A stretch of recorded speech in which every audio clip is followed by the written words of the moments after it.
বান্দরবানত রবিবার বিকাল ৪টার সময় ঐতিহ্যবাহী রাজার মাঠত অনুষ্ঠিত মারমা সম্প্রদায়ের ঐতিহ্যবাহী মৈত্রী পানি বর্ষণ উৎসব শহরজুড়ি পানি খেলা উৎসবত মাতি উড়ে ব্যাগ খুনে এড়ে ব্যাগ বয়সী নারী পুরুষ অংশগ্রহণ করে। এই সময় জলখেলি উৎসব উদ্বোধন করে পার্বত্য চট্টগ্রাম বিষয়ক মন্ত্রণালয়ের মন্ত্রী বীর বাহাদুর ঐশ্বর সিং এমপি। অনুষ্ঠানত বিশেষ অতিথি হিসেবে উপস্থিত ছিল Bandarban brigade commander brigadier general Saidul Imran, জেলা প্রশাসক মোহাম্মদ দাউদুল ইসলাম, পুলিশ সুপার মোহাম্মদ জাকির হোসেন মজুমদার সহ আরো বোধকে।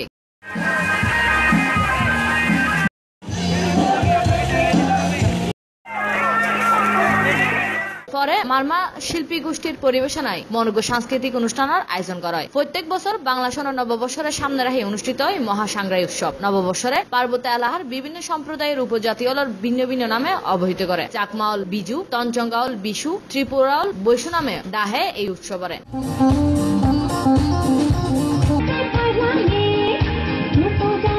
Desk news C+TV। Hello viewers, video বেনিসুদি সাবস্ক্রাইব লেখো লাল বাটন আছে ইবেত ক্লিক করুন আর ডাগুদি উগো বেল আইকন আছে ইবেত সাবধান তইলে অনে ব্যাক করা গদি আর ভিডিও কিন সেট পারিবেন আরা সাত গাইলে হতা হই।